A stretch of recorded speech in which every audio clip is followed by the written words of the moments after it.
You are enjoying the evolution of your own perspective. You like knowing that as quickly as you can sort through contrast and identify consciously or even unconsciously a desire or a preference, that source immediately recognizes it as a good choice and answers it. We don't think you know that.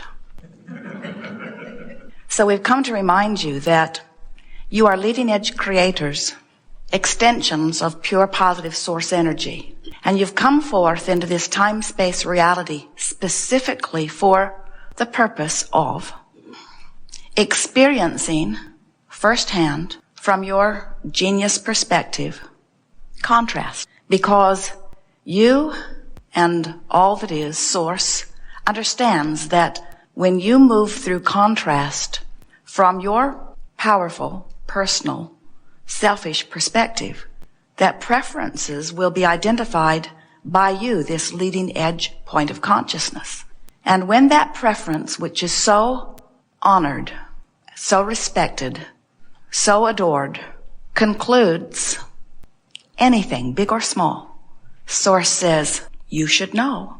You're the one there. You're the one having the experience. No one in the universe better to come to this conclusion than you, right there where you stand. And source is so sure that you, whether you are the genius human, or you, whether you are the one-celled organism in the ocean, you, that point of consciousness, that leading edge point of consciousness, exploring the contrast, concludes a preference, and source agrees, and immediately there is a vibrational offering, you would say from the heavens, about that.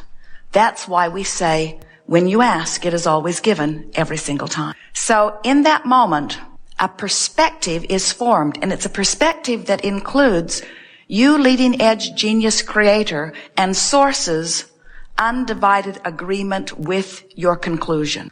As Jerry and Esther travel about, they have navigational systems in their vehicles that work on the premise that they are someplace and there is someplace they want to go to. So there are 2 points that are important to the navigational system, where you are and where you want to be. We are wanting to point out to you that these are 2 points of vibrational relativity. So when you are moving through contrast, and the contrast brings you to a place of identifying that you want something and source agrees with it, 1 point of that vibrational relativity is established immediately. And now the other point of vibrational relativity is about where you are in relationship to it. When Jerry and Esther program Magellan, there is a computer in the bus and an antenna on the roof and satellites in the sky, which always know where they are. So they program in their desired destination, and then Magellan gives them verbal and visual description of how to get there. Magellan never asks where they have been, where were you before you are here, because it is irrelevant to the question at hand of getting from where they are to where they want to be. There are only 2 points in this vibrational relativity that matter. And the same thing is true of your own emotional guidance system. There are only 2 points that matter. It doesn't matter what somebody did 26,000 years ago. It doesn't matter what somebody did 2,000 years ago. It doesn't matter what anybody else is doing. It doesn't matter what anyone outside of you is doing. It doesn't even matter what somebody else thinks you should be doing. The only thing that matters relative to you, genius creator, with source's agreement, the only thing that matters to you in getting to what you and source have agreed would be better for you right here and now is that you find vibrational alignment with your new desire. So you go to the mailbox, you receive your mail, you open it, and there are bills there that add up to more than your ability to pay. And in that contrasting moment, you launch yet another rocket of desire relative to your desire for an improved financial status. So it goes something like, I really want more money. There are so many things I want to do. There are so many things that I want to experience. As you launch that rocket of desire, Source says, yes, we agree. Yes, we agree. Yes, we agree. Yes, we agree. And so there is a powerful point of vibrational relativity that is established by you because of the contrast you've been living. Now, the question that we're wanting to put to you is, where are you Right now, in your moment of offering thoughts and in your moment of attitude or mood, where are you in relationship to this vibrational relativity about your desire?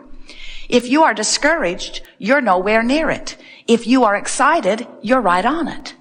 If you are worried, if you are angry, if you are fitful, you're nowhere near it. If you are anticipating, if you are appreciating, if you are positively expecting, you're right on it.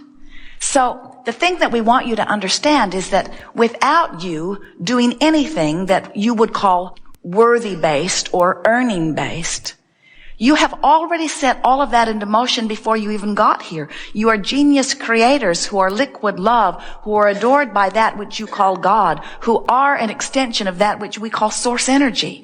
And when you decide that you want something, even if you don't put words to it, your decision is good enough. And that is why all species evolve as they do.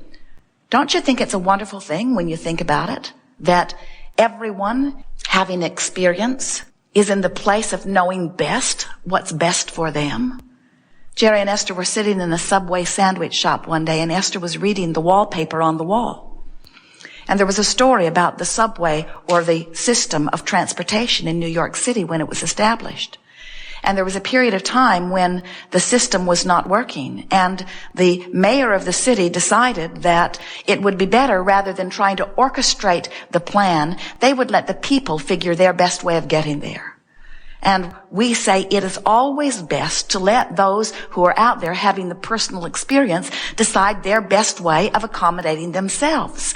When you accommodate yourself, you know all of the ins and outs of what is important to you. When you ask someone else to take care of you, someone who can't possibly focus with the clarity that you can focus, then sometimes things are missed. And it is that exact premise that we are talking about that causes the evolution of your species and every other species to evolve in the magnificent way that it does. All of this leading edge point of consciousness, having experience and having preference being born, and even if words are not spoken, as in the case of the one-celled amoeba in the ocean, no words are spoken, but vibrational utterance certainly is offered, and source agrees, and the evolution of that species therefore incurs.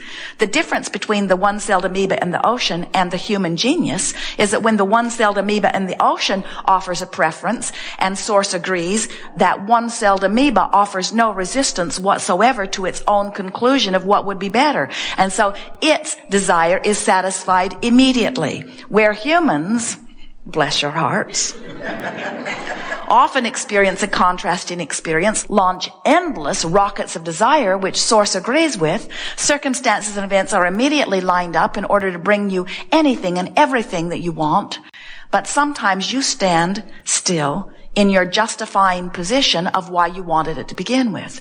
Rather than going with the flow of the new idea, you tend to stay looking at the contrasting experience which made you give birth to the new idea, and you continue to talk about where you are in order to sort of explain why you are worthy or why you really need the universe to accommodate you more efficiently. We think you got that because for a rather long period of time, you saw your parents as the vortex through which all of your well-being flowed.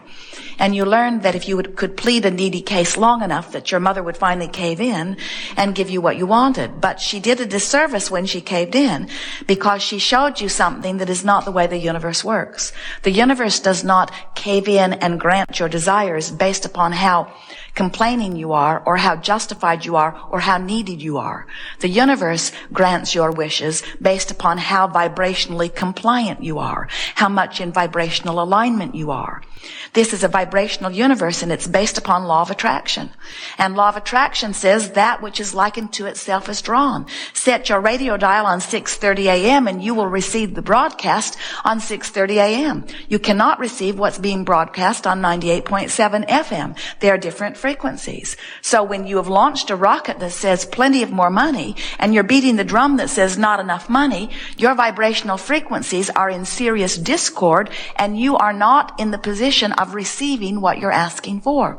Even though source agrees, even though heaven and earth are moving in order to accommodate you, even though your vibrational escrow, we like that, contrast causes you to launch rockets of desire, and they're held for you in vibrational escrow. And the reason we call it vibrational escrow is because the thoughts that you think are in the process of becoming, and eventually they will become manifestation if your vibrational accord is sufficient enough.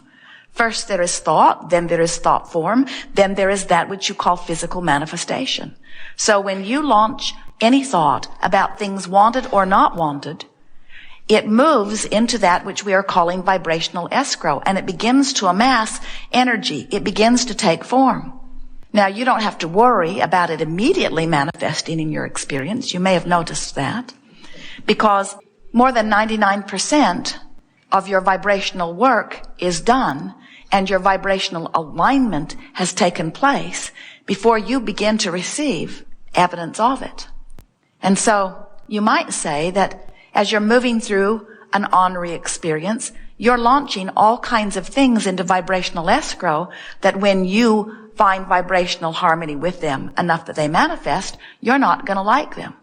Or you could say, as you're launching thoughts of appreciation and things that make you feel good, you're filling your vibrational escrow full of all kinds of things that are going to please you when you get there. Sometimes we hear you say, "Oh, Abraham, I do not believe that I create my own reality because this thing that happened to me just came out of the blue." And we say, "Hardly. You offered many thoughts about it. You brought yourself into vibrational alignment with it again and again and again and again and again. You worked hard at becoming a vibrational match to what was being held for you in vibrational escrow." So we don't want to give you the impression that vibrational escrow has only things you want in it. It has everything you've put there. And everything you've put there is as a result of what you've been giving your thought to. And so it's up to you now to tone yourself, to tune yourself, to attune yourself, to vibe yourself, to feel yourself, to move up the emotional scale yourself, to feel your way into vibrational alignment with the things you really want. The stream of well-being is huge. In fact, it is the only stream that flows in the sense of creative force. Every thought that you've ever thought still exists. And so we acknowledge that there is a current that is the spin-off of man's conscious thought. And there is plenty of creative juice to create from. But you are pure positive energy. You are source energy in physical bodies. And life is supposed to be good for you. You are supposed to feel good. You knew it when you came. You said, "I'll go into this leading edge environment, into an environment where no one has been before, and I will have experiences with others similar to me but not same as me. And together, as we bounce off one another, we will arrive at new preferences that could not be arrived at if it were not for our interaction. And that new preference is the leading edge of thought, because in the moment that the new preference is born within me," you said, we said we'd remind you, in the moment that that preference is born within me, all that is non-physical will move toward it, expanding the universe. And then you said, "I will be able to tell by the way I feel whether I have joined my own source in my own preference that has been born of my own experience." You cannot notice what is and complain about it and be a vibrational match to the solution. You cannot keep beating the drum of the problem and be a vibrational match to the solution. Do you know that when you were living the problem, you were asking for the solution and Source said yes immediately? So do you know that there's never a reason for you to be wallowing around in a problem for more than about a second? Do you know that you can get so good at this that before you're even aware that the problem has gotten started, you've already got the solution underway? Do you know that as you clean your vibration up, so think about what we just said. So you're moving through contrast and you're observing something unwanted. And in observing that unwanted thing, you launch a rocket of desire for the answer or for the solution, which Source immediately said yes to an answer.